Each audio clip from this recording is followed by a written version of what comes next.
Is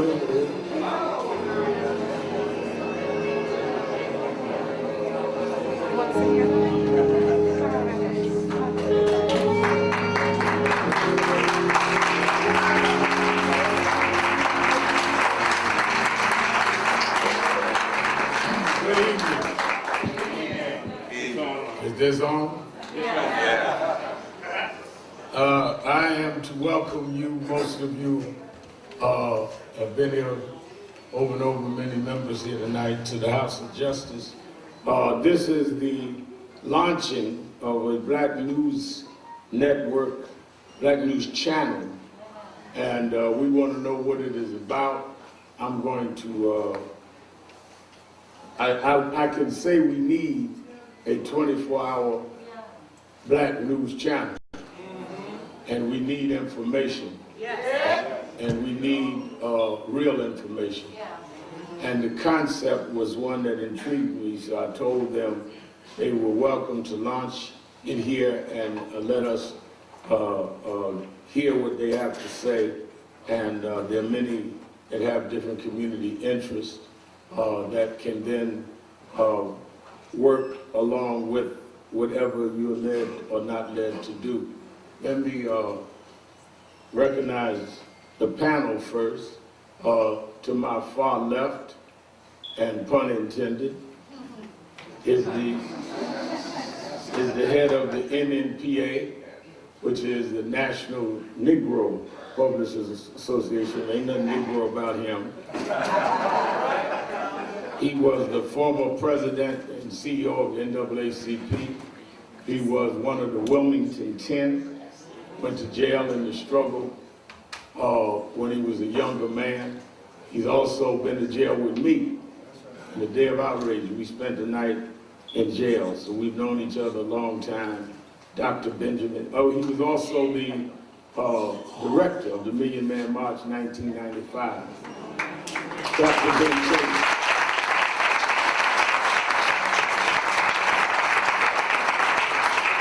Next, we have Cheryl Wills, who you know from New York One. You know her show on Sunday, you know her during the week.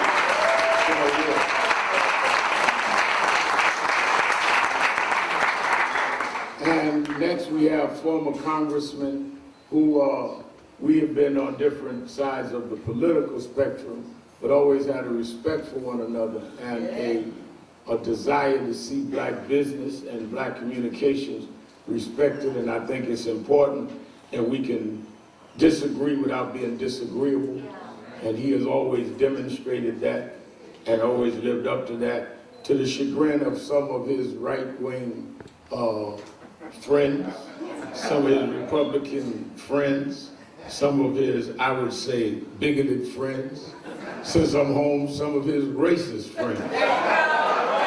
But he would still relate and talk and never misled me, even if we didn't agree.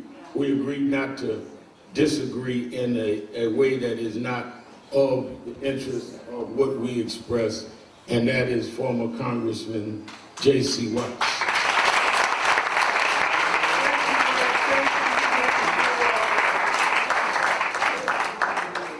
And I see you got your hat on and nobody bothered you tonight, right?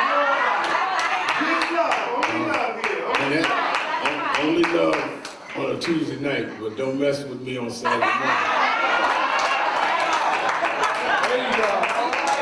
Saturday is another kind of rally.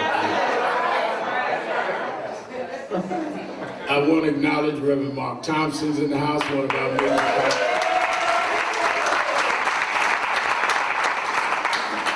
And there are others I will recognize throughout the night. Where Brother Graves is here, 100 Blacks. Where is he at? Stand up, Brother Graves has interest in our community. Any other community leaders?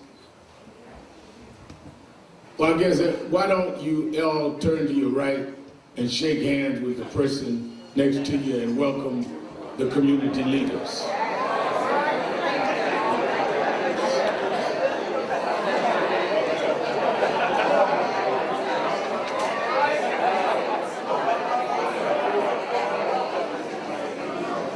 I must also acknowledge the founding family of our Daily Challenge newspaper, the only daily black paper we've had in New York. Started as the New York Recorder when I was a youngster in Operation Breadbasket. His daddy used to be the only organ that would cover us, and he's still on the firing line, Tom Watkins Jr.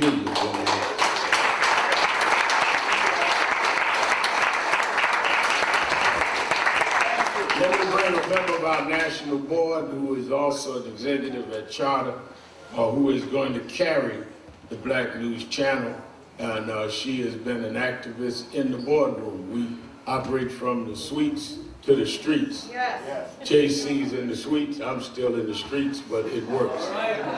Camille Joseph.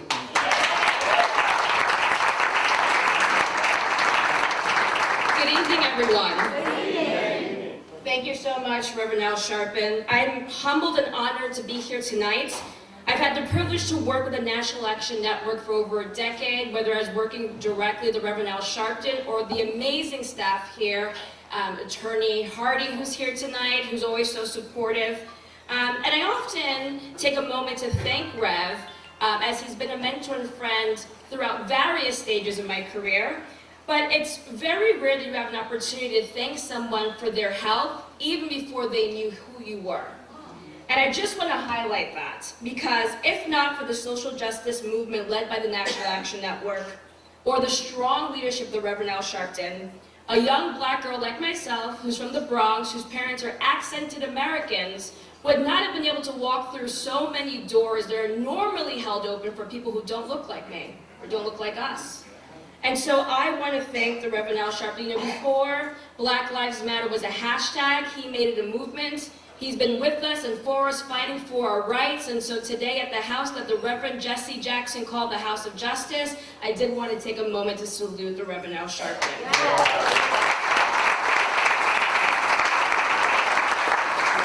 I also wanted to acknowledge our distinguished guests. As mentioned before, I work for Charter Communications, the parent company for Spectrum. I'm actually joined tonight by many members of our senior leadership that I'd like to acknowledge. Alexis Johnson is here. Alexis. We have Rahman Khan. We have Rodney Capel, Jen Pollock, and Evan Fall. I think it's important to note how our investment, not just in the partnership with the National Action Network, but how importantly we are taking the partnership with the Black News Channel. So as you know, I work for Charter Communications with a parent company of Spectrum News. How many people here watch New York One? Right? Special shout out to Cheryl Wills. So you understand the value and the importance of a 24-hour, 7-day-a-week news channel. So you can understand my excitement that now there is an additional option by us, for the Black community. So I'm here to kind of highlight that yesterday we had a successful launch. If you are a Spectrum customer, you can go to channel 232 and enjoy all the Black News Channel has to offer. And I have to tell you, in the short time that I've worked with the members of the team of the Black News Channel, whether it was Tommy, Cheryl, Mayor Watts, and the chairman himself, J.C. Watts, I have come to know that it's a perfect fit, not just for our company, but for our representation. Spectrum has long been supportive of independent programmers, and it believes in the vitality of the importance of this partnership for all multicultural networks. Let's be honest. We want to hear the news oftentimes from folks who look like us, understand our issues, and understand that we are not a monolith. Our voices are diverse, and there are many issues that have to be highlighted. And I'm honored to work for a company who understands that distinction, and I'm also honored here today to applaud and laud the efforts of the Black News Channel. So without much ado, I wanted to take a moment to introduce and turn over the program to Mayor John Marks. He's the Black News Channel's Vice President of Government and Community Affairs. I want to say that this man is accomplished or distinguished would be an understatement. His entire life and professional career has been dedicated to the community as a veteran, as a former mayor, and who served for 3 consecutive terms, and now as a leader in this space within the Black News Channel. So please join me in welcoming him to the stage. Thank you.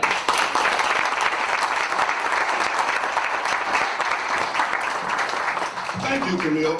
Excuse me. Thank you very much for that very kind introduction. It is an absolute pleasure and an honor for me to be here with Reverend Al Sharpton here in the House of Justice. I was with Reverend Sheriff Sharpton, I guess it was 2 weeks ago. We were in Tallahassee. He was there for an education event at the Florida House of Representatives, Florida Legislature. But it really is I'm very proud to be here. Now let me say this, yesterday morning at 6 a.m., there was a historic event. And it's fitting that that event occurred in Black History Month. Yesterday morning was the birth of the Black News Channel. All right.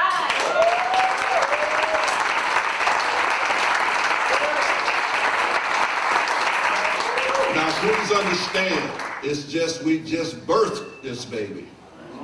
We gotta nurture this baby. We gotta see that it succeeds. And we can only do that if you help us, quite frankly. So we will be around, we are here, we're gonna provide news, information, and education culturally specific to our communities. We want to hear from you. We will be around you. We want to hear from you. We want to know what you know. We want to know the things that you can give us in terms of how we can represent you in the network. Now we're going to, thank you. Understand something too, we will have a strategic alliance with the National Newspaper Publishers Association with Reverend Chavis. We will have a specific alliance with the HBCUs, all of them. But you got to remember, mainstream media has never used the expertise, the knowledge that we have at our HBCUs. We intend to use those as our news bureaus, our anchors, and everything at our HBCUs. Do we have any Florida A&M graduates here? Do we have? We got one here. Raise your hand if you went to Florida A&M. I'm from Tallahassee, Florida, and I love, that's right, I'm from Florida, Tallahassee, Florida. I love the Rattlers. I love all the other HBCUs as well. We need them, they will help us, and we need you to help us as well. Now, we got to get to the panel, because they've got something very important to talk about. They have something very important to talk about. Before I do that, however, let me introduce some individuals from the network. Tommy, where's Tommy? Our Director of Communications, Tommy Ross. Tommy does a fantastic job in getting the word out about the channel. Cheryl, where's Cheryl Brownlee? Cheryl Brownlee is head of public relations. Ashley Leonidas, where is she? Where's Ashley? I don't see Ashley. Ashley is not here. And Dr. Hebert. Is Dr. Hebert here? No. There he is. Dr. Hebert is our medical analyst, which we have a lot on TV. We have a lot of expertise. We have put together a team like you would not believe. You would not believe. It is a fantastic team. You will see some things that you've never seen before on television, because we're going to do things that are culturally specific to your community. At this point in time, I was tasked with introducing the panel. I think we've already done that. I think the Reverend Al Sharpton has done a wonderful job in introducing the panel and those who are going to speak to you on this panel. So I will forego that and let you all now hear from this panel today. Thank you.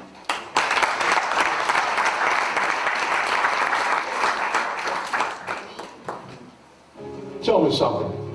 What do you know about Black America? Crime, poverty, and poor education. Wrong. That's what the world wants you to believe. In truth, it's all around you. You eat it for breakfast. You obey it on every street corner. Your security is viewing it right now. And for the first time, the world will view it through our eyes. I've seen black women run Fortune 500 companies. I've seen black men lead nations.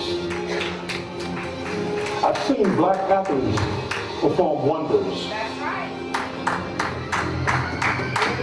But I've never seen anything like this before.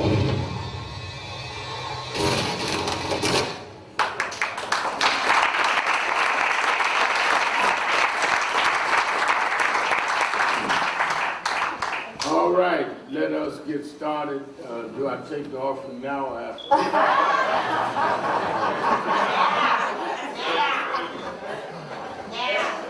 JC seems like he got a little bulge in his pocket. I was gonna help him out.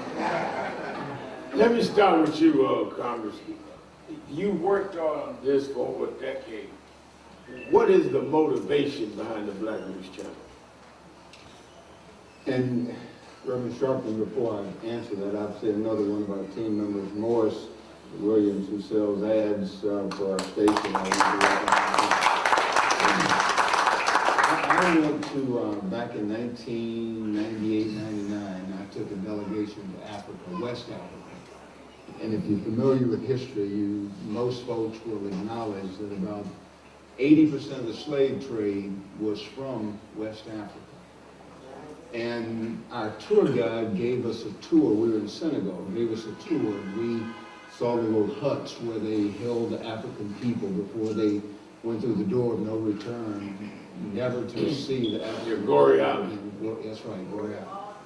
And but that was emotional. But that wasn't all that we saw. We saw African pilots and African doctors and lawyers and engineers and farmers, and we saw school teachers and health clinics and hospitals being built. When we came back to the U.S., went back to our respective districts, and a buddy of mine that took that trip with me, William Jefferson, you probably know Bill, from New Orleans, he went home and talked to his 90-year-old granddad and told him all that he had seen. And he said his grandfather's reply was, "I knew there was more." All he had seen about Africa is what you saw in Tarzan movies and all the other things that didn't give a true depiction of who Africa was and who they are. And so when you look at the African American community here at home, you hear a lot about entertainment and athletics, and I'm not being hostile to those communities because I came out of athletic communities. But we're black doctors and lawyers and engineers and school teachers, and for every 17-year-old male that you show me in handcuffs being carted off to jail, I can show you 100 that get up every day trying to figure out how I'm going to make my mother proud of me. And so I just felt like, there needed to be a more comprehensive picture of who we are as a community. And of course, thanks to Spectrum Charter, we've got a venue that we can tell a more comprehensive story about who we are as a community. You mentioned Charter. Charter's the first one to carry BNC. Can you talk about your relationship with Charter and why it's important to develop that relationship?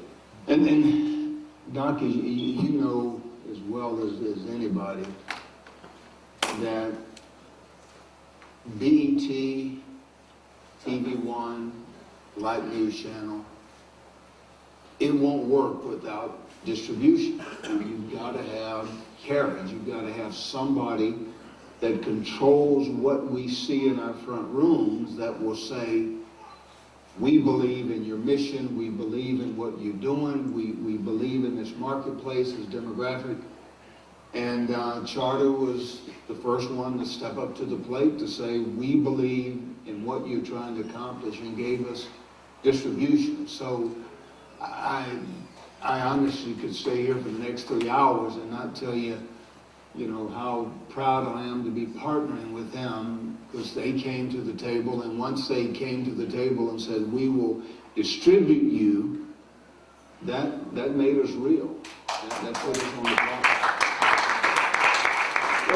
What type of programming of the BNC are you most excited about? Well, me personally, I'm as I know that you are. We saw Dr. Corey Hebert is going to be doing a wellness show. I think education and information about wellness. I'm pretty involved in the sickle cell movement in Oklahoma. We do a 5K run every year, and you don't hear mainstream media talking about sickle cell. That's something that predominantly impacts us. When I was in Congress working with Jesse Jackson Jr. and Harold Ford Jr., we targeted dollars to the NIH to say, we want you to look at these issues concerning the African American community to help the medical community better diagnose how to deal with this. Sickle cell is just something that the medical community has kind of gotten a grasp of just in the last 10 or 12 years. But I remember back in the 50s, 60s, early 70s, in the athletic community, I used to hear this rumbling as a junior high football player talking about black ball players being lazy. Well, back then, they didn't know how to deal with sickle cell. Today, University of Oklahoma, they test every black ball player every year for sickle cell. Oklahoma started testing for sickle cell in 1998, I believe, so there's a lot of people that's undercounted, underrepresented in the sickle cell community, but we can talk about those things and bring education about diabetes and heart disease and all the things that we need to be better educated and informed about. We've got a venue to do that. So wellness is one of the things that I have an interest in, but when we talk about being culturally specific, if it's a war that breaks out in Iraq, there is a culturally specific element to that. If you've got a black general or a black reporter, Cheryl brings a different perspective to you than a white reporter would.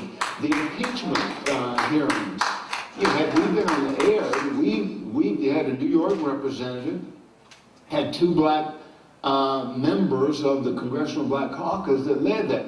We would have brought them specifically to our demographic, our audience, to talk about impeachment. So in some issues we'll have to be intentional to make sure that we've got the right kind of B-roll and we've got the right people telling the story.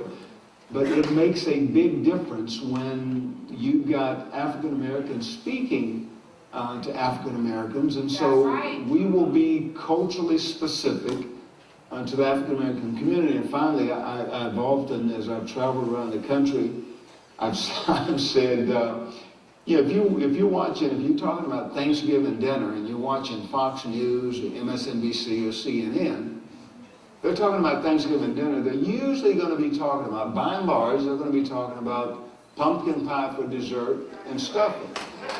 If you're talking to an African American audience, by and large, you're going to be talking about cornbread dressing and sweet potato pie. So that's culturally specific to our demographic. Let me ask you one more and I want to go to Dr. Chavis and Cheryl, you turn it over.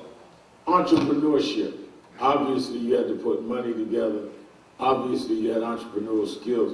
There are many entrepreneurs here, some aspiring to be entrepreneurs. What can you pass on to them in terms of entrepreneurial skills and advice? Because we need to own more in our community, especially in the communications industry. Amen. And Reverend Sherman, let me say, I heard Harold Ford Jr.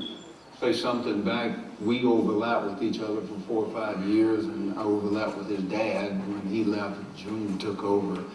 Harold said something once. He said, he said, you're not anti-civil rights to be pro-profit.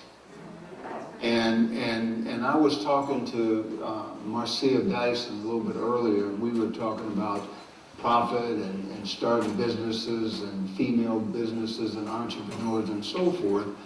And Doc, if I don't care how bad you want to help me, if you don't have the money to do it, you can't load a wagon from an empty wagon. And so I have always thought that my interest and my vote always went to say, how do we help more African Americans, more ethnic minorities get into the marketplace and start a business and grow that business and nurture it? How do we do that? And I think we have a venue that we can make resources and knowledge and information available. One of the things that that Dr. Chavison and I have talked about is that there's two things that's come up in the last couple of months. But having the National Minority Supplier Development Council and the Black Chamber, give them a show to talk about the things that you just mentioned. Dr. Chavis and I have talked about, having and I think it's a very clever, solid idea with the NMPA and Urban League, NAACP, that some of these things will filter over into that discussion, but Meet the Black Press, a weekly show talking about these things. So I got a host for you. Where's Mark Johnson? Go ahead. So I think a lot of, Scripture says we suffer from a lack of knowledge. And so I think getting, as the mayor said, information, education to the marketplace, and then as you've done through your organizations, get it from a 30,000 foot level to a 300 foot level, that entrepreneur understands the back office and bookkeeping and how critical that is.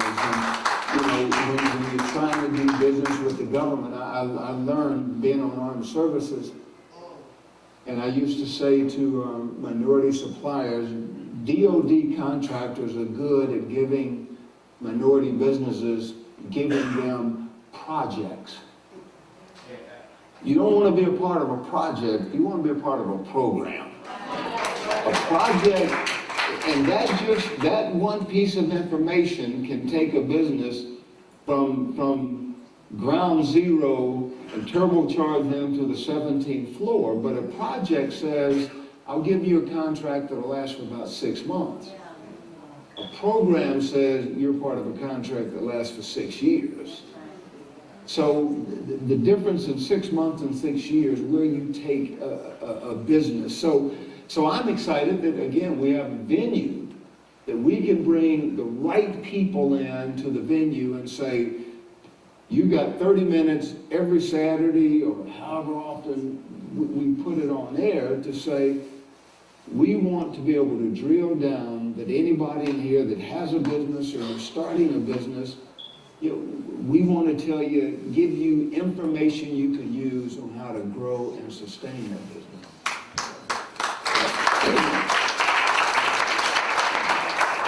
That's a good segue into you, Dr. Chavis. NNPA, and you are partnering with a BNC. Now tell us how that mission of being culturally specific to the black community, how's that going to work? How will that enhance black newspapers that has been suffering in terms of exposure and distribution? Well, thank you very much. This is Black History Month. That's right. I tell black people the best way to celebrate black history is to make some more history. And Reverend Charles, you are a history maker. Yes, sir. J.C. Watts is a history maker. It was really longer than 10 years ago when I first heard his vision. Some of you know at the age of 14, I got a chance to work with Martin Luther King Jr., who was a visionary.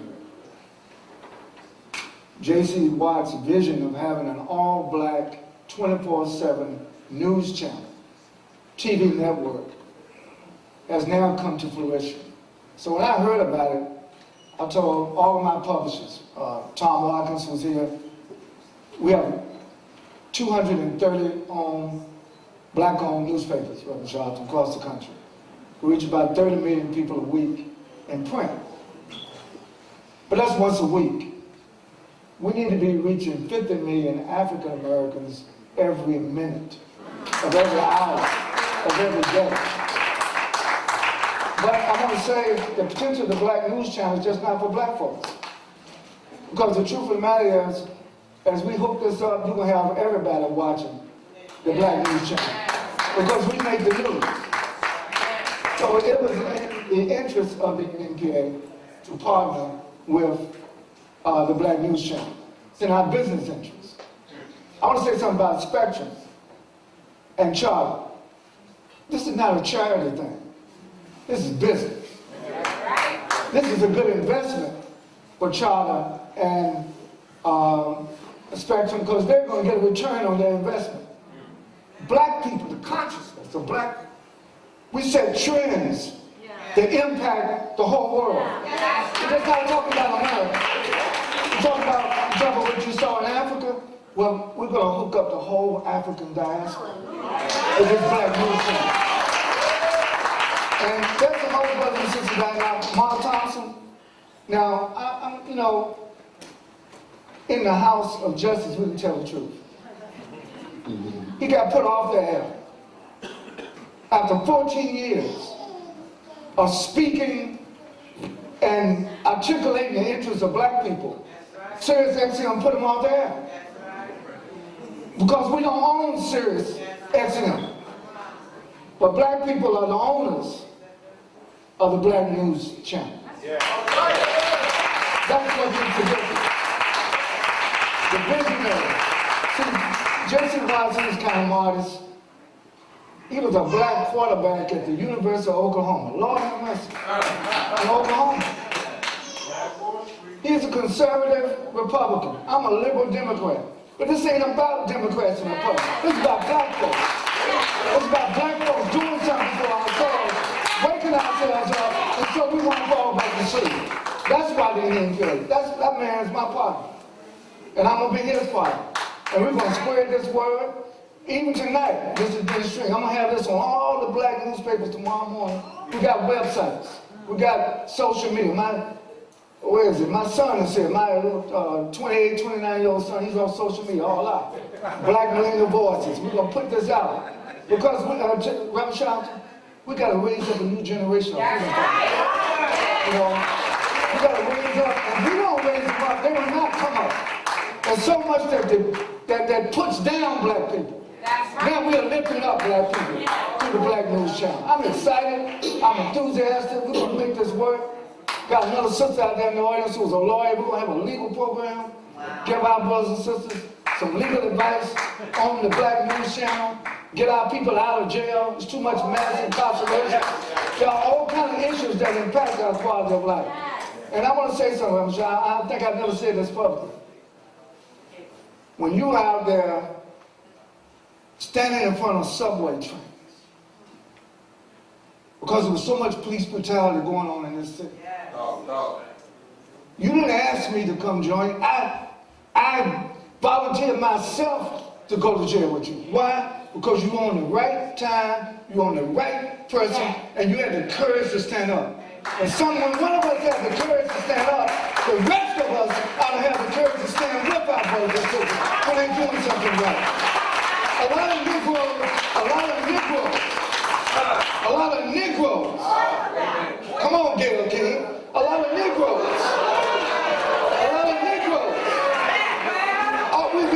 we try to pull each other down. We ought to be lifting everybody up. So this brother has the courage to say, I'm going to have a Black News Channel. Absolutely.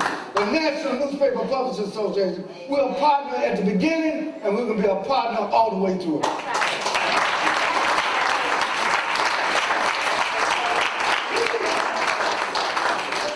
Cheryl Wills, you're in the news business. We all watch you. And tell us how BNC can change news coverage. Absolutely. What's up, Harlem?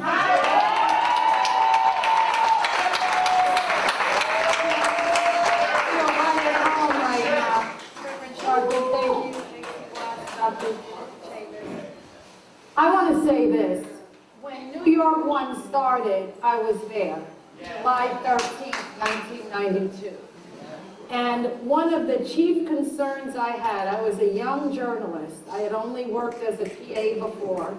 And one of the chief concerns I had was the notion that if it bleeds, it leads. And when you're starting a 24-hour news channel, guess who's bleeding in New York City? Us.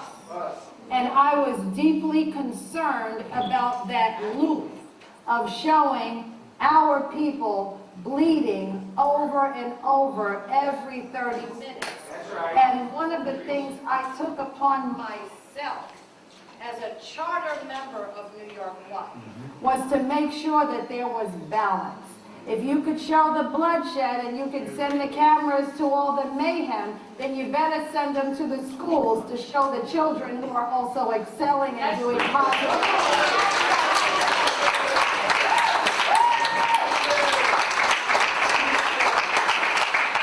And so that's why I'm very proud of the objective of the Black News Channel, because it's not going to have that if it bleeds, it leads agenda. It's going to cover the true, full diaspora of Black life. I want to say this also. One of the things for me personally that I'd like to see, to answer your question, I am the great-great-great-granddaughter of an enslaved man who fought in the Civil War. My story is never told. Henry Louis Gates has a show. Oh, yes. Yes. But he's mostly targeting celebrities to show how their ancestors, but there were 4 million black folk in 1865 who were freed, and their descendants are spread all in this room, and our stories are never told, our legacies, because we're not sexy, we're not celebrities. I'm counting on the Black News Channel to turn people like this into celebrities and show the world that you don't have to have a movie star or you don't have to have a publicist to get on TV. You don't need that.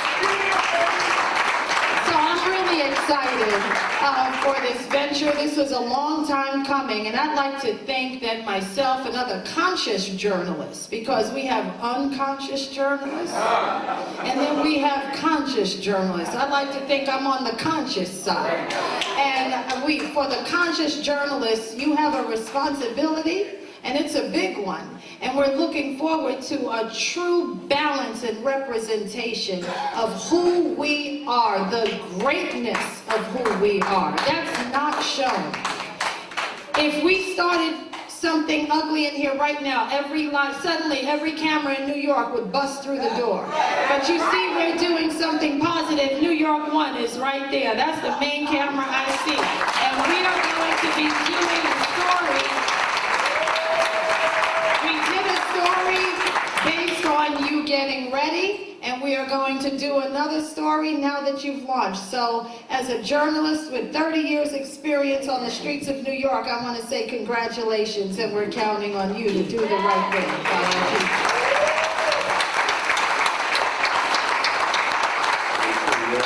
Can I add something here, because Cheryl was gracious enough to interview us, and she mentioned several things. We will be, Mayor mentioned the partnership that we have with HBCUs, NNPA, being able to do internships, employment opportunities, training the next generation of African American journalists.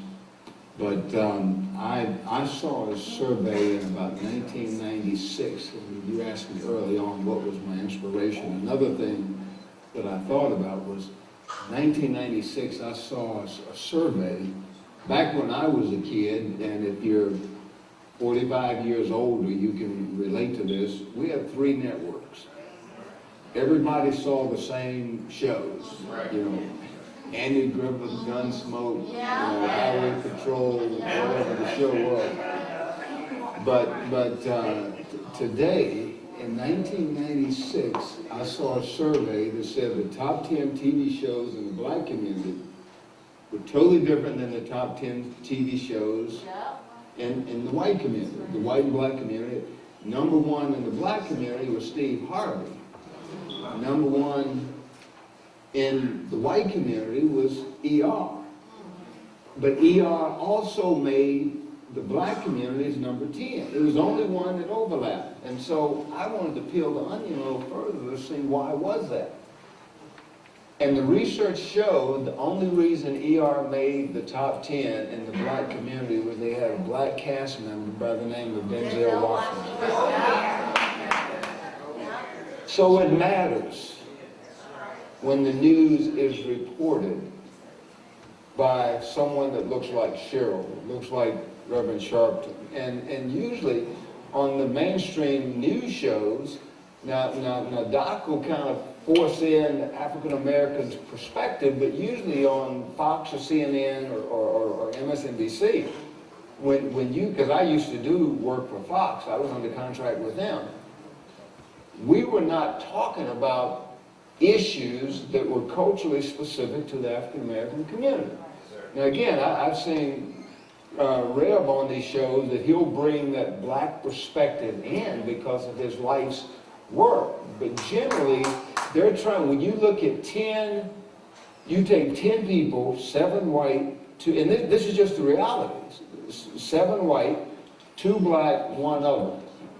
Most news organizations say we want to be as broad as we possibly can to capture as many of that 7 as we possibly can. If we can get 2 or 3 of that 7, man, we're going to do great. Our business model is built around those two African Americans. So having Cheryl or you know, issues that, again, sweet potato pie as opposed to pumpkin pie, those type of things are extremely relevant to who we are. And let me say, I think we have Bishop E. Bernard Jordan who's here, one of our leading ministers. And when we get finished, I'm going to have him pray all the fox out of you to make sure. Just in case something's still in there. We're going to have, we have 2 reps with mics. And Sharon, I want you to let some of the audience for a few minutes ask some of their questions. Now, let me say this. Sharon's not going to say that she's dating, at least in public. But we're not going to ask you to make a speech or preach a sermon or do a job application. But if you have a specific question around this launching in terms of this channel, how it ought to work, what input you need to know, make it quick, fast, and let them answer it, and the answers will be quick. Because we want to get, this is an information session, is that right? Yes. So Cheryl Wells is going to conduct the Q&A with the audience. Okay, let's start with you, sir. Yes, good evening. Who owns the Black News Channel? Would you identify those persons and tell us, will Spectrum have any kind of editorial control over what comes across the Black News Channel? Thank you. All of our ownership is privately owned, minority owned, and Charter Spectrum has never talked to us about content or editorial policy whatsoever. Well, one of the things that you should know, that I know from the TV business, Joe, is that the problem you have, because we fought at National Action Network for TV One and some other channels, is you can go in certain areas and can't get certain stations. So if you don't have a major carrier, like Charter, you can own a TV station, but nobody will see it. Like I travel a lot, as you know. I check in hotels, you can't get BET or TV One because the carrier doesn't have them on their list of things that they offer. And I think that is why it was very ingenious for JC and Ben to make sure you got a major carrier, because it'll put you in New York. All of the homes that you can see New York One, you'll be able to see them because it's on that carrier. And all of those major carriers, sooner or later, will have to pick up because of the competition. And if they don't, that's why they launched here, because that's when we come in, because we visit carriers in an un-J.C. Watts kind of way. Good evening. My name is Anaya A, and I was wondering, will this station carry strictly news, as it states in the title, or will we have other type of programming, like entertainment, TV programming, movies, and things of that nature? Thank you so much. We will have, the simple answer is no. We will have news, we will have women's shows, we will have documentaries, so we'll have we'll have, as was mentioned earlier, a medical show. I can tell you firsthand from the budget that my wife spends on hair, that, I think when you look at the demographic, I think content is going to be critically important. Now, there's some folks that say that African American community, they don't watch news, but you have to, I don't define news as all foreign policy or taxes. I define news as information, wellness, health care, hair care. We have to give our audience, our demographic, what they're looking for and what they want. And those are the things that we've discovered that they've asked for. And by the way, Gary Wardlaw is our news and programming director. Grew up in Chattanooga, Tennessee. Gary's 68 to 70 years old. He understands the 50s and 60s, but he also understands where we are in 2020. And he's been around a long time, and I don't think we could have found a better person to lead the charge in terms of our programming. I just want to announce Andrew Yang just dropped out the presidential race, so y'all won't be getting that $1,000. Okay, young lady at the microphone, yes. Hi, my name is Felicia McLaughlin. I am a member of the National Action Network, and I just want to say my congratulations. I'm very proud of this new Black News channel. I want you to let the people know, how is it that we can contribute to the Black News channel? How can we give financial and monetary support? We as Black people, we need to really support more about Black churches and Black businesses and corporations. This is how we are going to grow as a Black people. We are really having a hard time at growing as a Black people because we don't invest in our own people. We are the biggest consumers of the government and of the white supremacy, and we need to really start focusing more on supporting monetarily and financially into our Black culture. Excellent and Black question. businesses. Excellent. So how can we Excellent question. So she's asking about investors. And Felicia, I think the best way you can support what the Black News Channel is doing by watching New York One and pay attention to who advertises on our network, and that's critically important. Those people we again. have vehicles that we can maybe send money to the Black News Channel.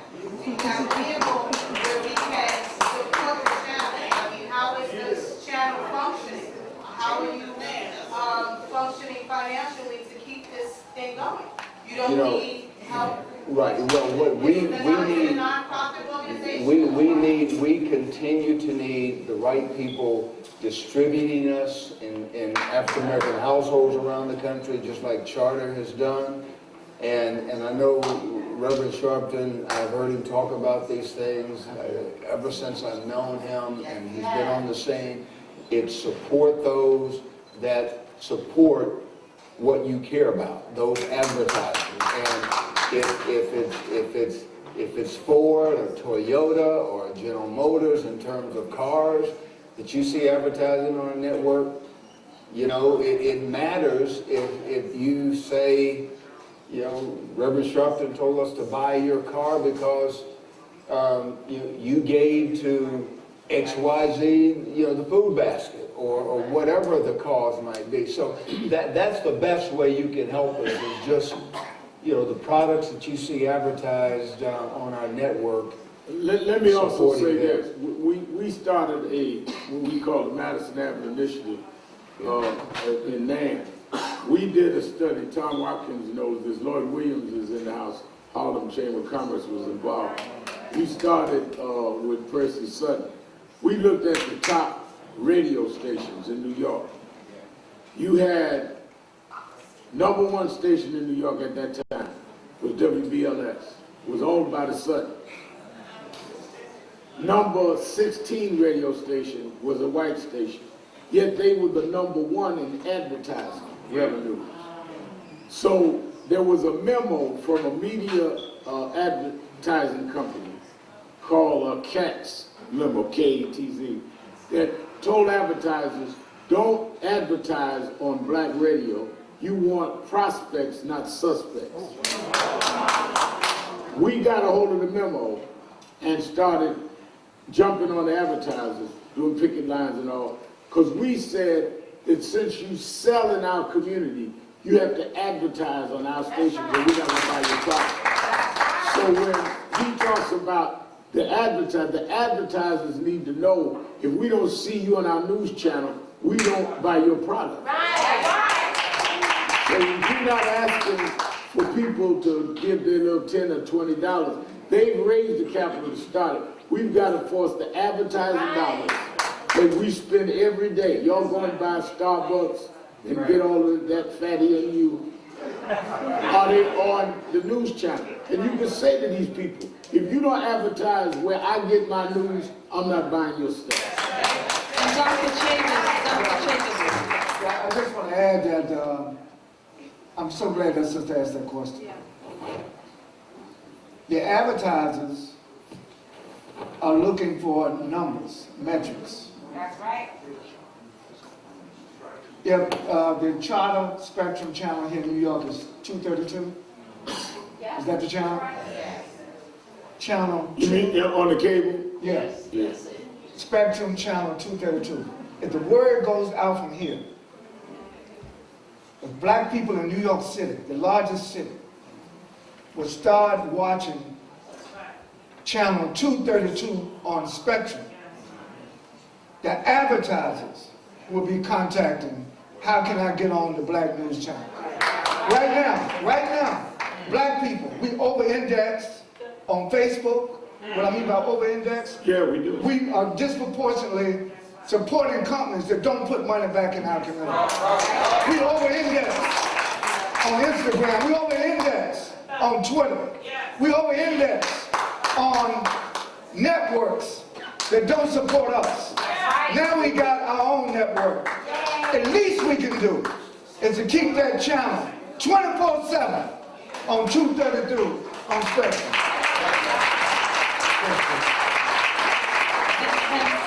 I want to add this one thing before I get to Ade Williams.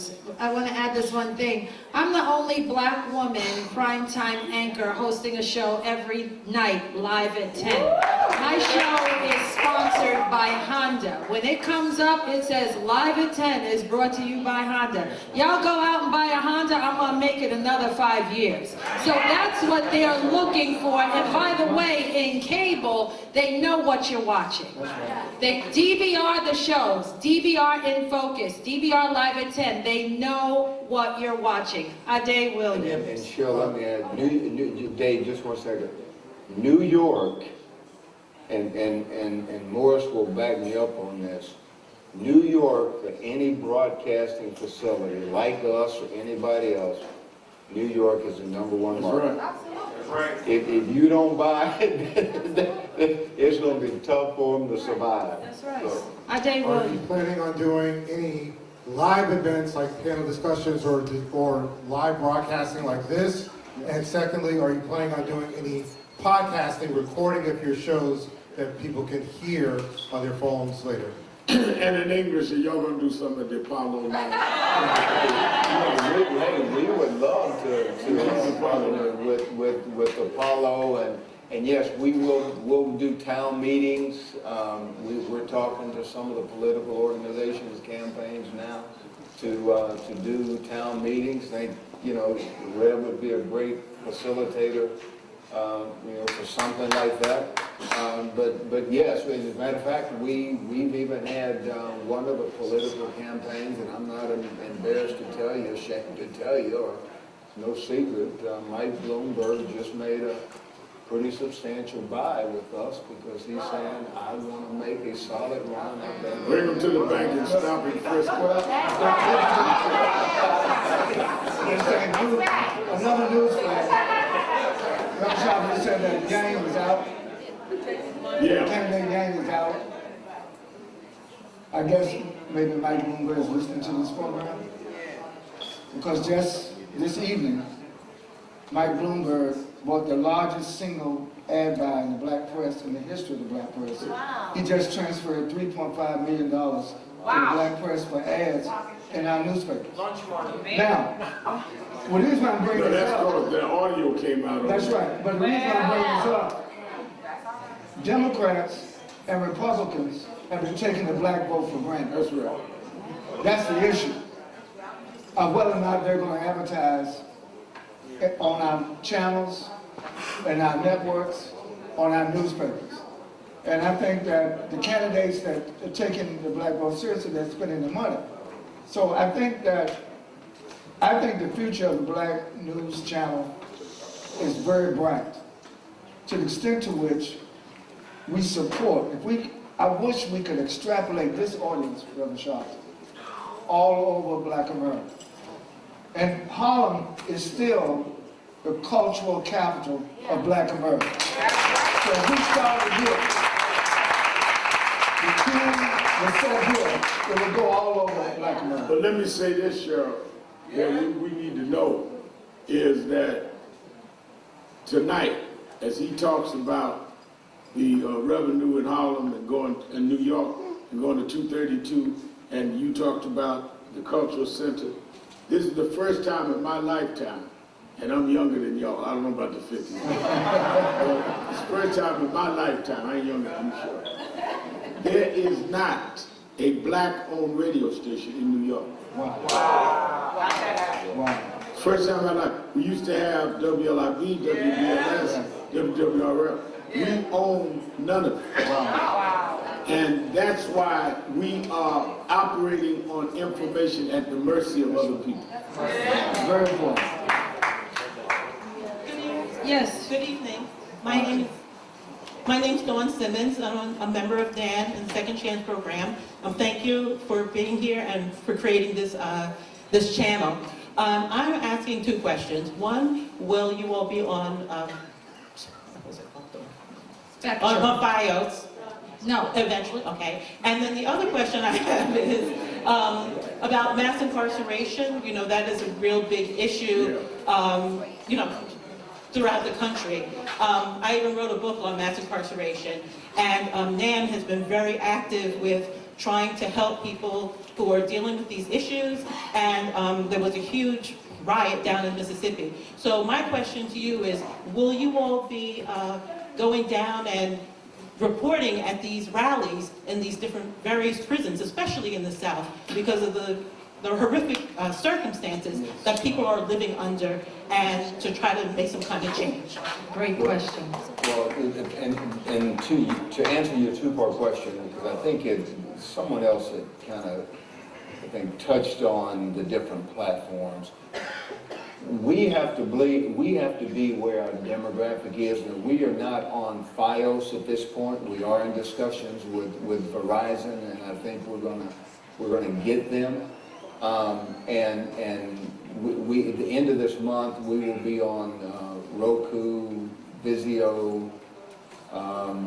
There was one more, Hulu, somewhere from February 25th. But we do have those contracts in hand. And so to close a circle on that, we have to be where our demographic is. And that's on satellite, it's on Charter, who was the first one out of the box with us on the linear side. But we also have to be on those over-the-top places like Roku, Hulu, etc., FiOS, etc. And also the streaming, we will be doing the streaming, we'll have our own app.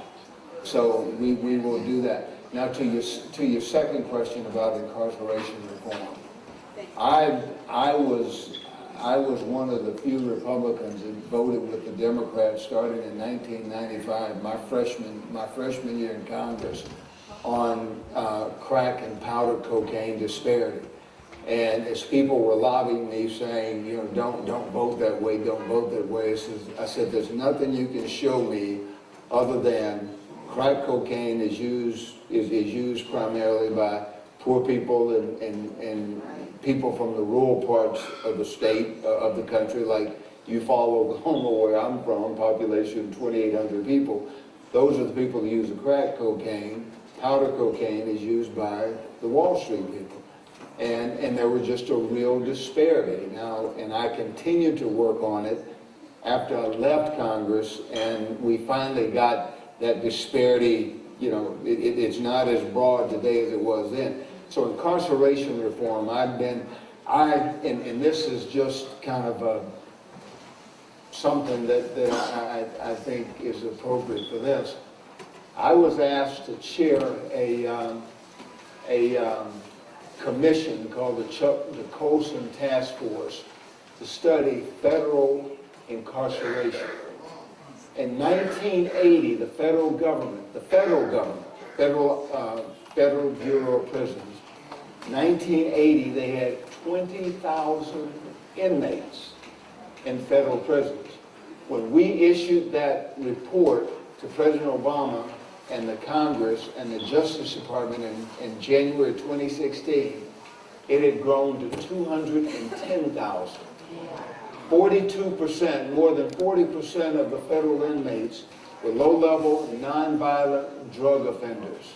There were so many inequities, and this wasn't a Republican or Democrat task force. It was very balanced, because I told them I wouldn't chair it if you're going to lean it, if you're going to put your thumb on the scales and lean it one way or the other.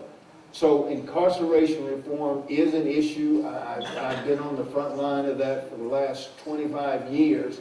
And yes, that is content that again, I don't, as Dr. Chavis said, I don't think just Black America needs to understand that. White, red, yellow, and brown America needs to understand the inequities, that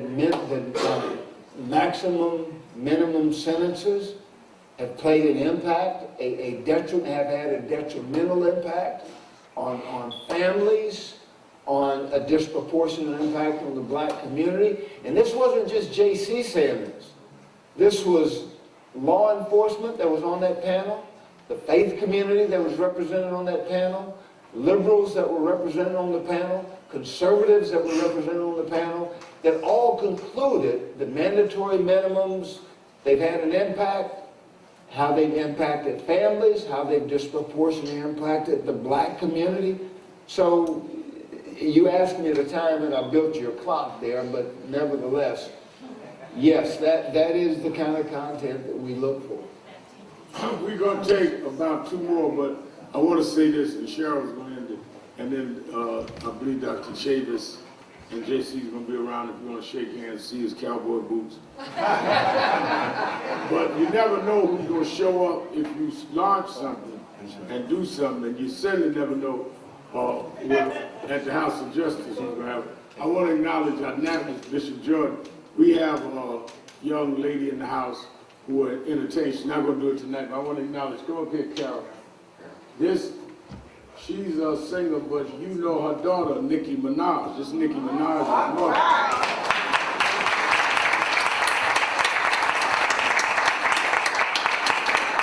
I just want to acknowledge you. Thank you for coming up. She's going to be in the back meeting with me, teach me how to twerk. Yes, ma'am. Yes, I just wanted to first say, as a journalist, my name is Crystal Berger. I'm the only African-American woman in my newsroom. Okay, I'm sorry. Can you start again? For sure. I just wanted to say first, thank you all for the work that you do. My name is Crystal Berger. I'm a journalist at a network. I'm the only African-American woman in my newsroom at that network. Which network? Can you say? I prefer not to say. But I am at a national network, and the work that you all are doing is critical for our voices to be heard when they're oftentimes either silenced or redirected. But my question is, how do we see the Black News Channel being something that's sustainable over time? How will we engage the next generation of news consumers to where they're engaged with the actual product? Because you guys named some platforms that no longer exist because of a lack of engagement and support. So I just wanted to know, how does the Black News Channel plan to do that? Well, I'm sorry, what was your name again? Crystal Berger. Crystal, content is king. And I think that I'm not so sure that we could do 16 hours a day of just total news, headline news, refreshing it every hour. I don't think the community would adapt to that. But I think, again, as I said at the outset, I think it's the type of content that the audience is seeking, and it's, you know, women's programs, men programs. You know, we'll have a couple of shows out of Washington. Dale Walters was a local reporter when I was in Congress, I think for the ABC affiliate. He's got a show called DC Today. Kelly Wright will have a show called The Kelly Wright Show. But Meet the Black Press, you know, a medical show, wellness show led by Dr. Corey. You know, again, women. So I think you have to, the content's going to be key. And I think if you're, and even the, you know, the millennials, 98% of African Americans 18 to 25, 98% of them have cell phones. 68% get their news and information from that cell phone. So you've got to be feeding them news and information and education and history and so forth and so on. And so so content, I think, is the key. We're not looking, it's how we define news. It doesn't have to be taxes or foreign policy or, you know, education policy. It's got to be a plethora of things that people, I work for an urban radio station, and we used to have a slogan saying, news you can use. And I think that's going to be very, very important. And Gary Wardlaw, right now, in my opinion, our news and programming director is the most important person in our organization. Okay, we have time for one more question. Lloyd Williams of the Greater Harlem Chamber of Commerce. Okay. First of all, thank everyone for coming out tonight. Yes. I'm Lloyd Williams. I think the most important thing is that I am a lifetime member and devoted to the National Action Network. I also serve as president of the Greater Harlem Chamber of Commerce, and I see a number of our chamber members and our Harlem Week supporters in the room, okay? I wanted to just close by saying this. I've worked with Ben for many years. Ben, I'm so proud of you. Cheryl, I don't need to tell you how much I respect, love, and admire you, okay? We have not yet met, brother, but I'm sure we are going to be brothers, okay? To Reverend Sharpton, who is doing an interview at this point, to Michael Hardy, to the Nan family. You guys are so important to us. I don't think you know what you really mean to us, those in the room and those who are not in the room.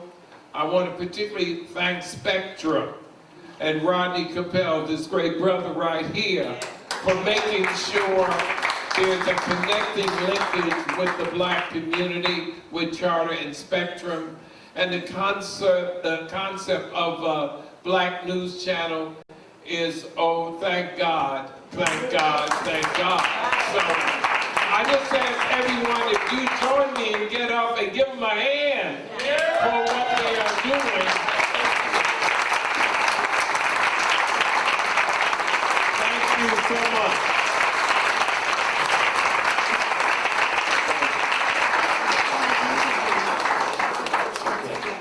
So he wants to, JC wants, the congressman's going to have the closing remarks. Let me say, I'm gonna do a show. Gary has pitched a show for me to do called My America, and one of the things that I will be doing once we find the right sponsor is traveling around the country, talking to red, yellow, brown, black, and white people that's invested in the African-American community. I grew up, as I said, in a little small rural community, and my high school basketball coach was full-blood Creek Indian.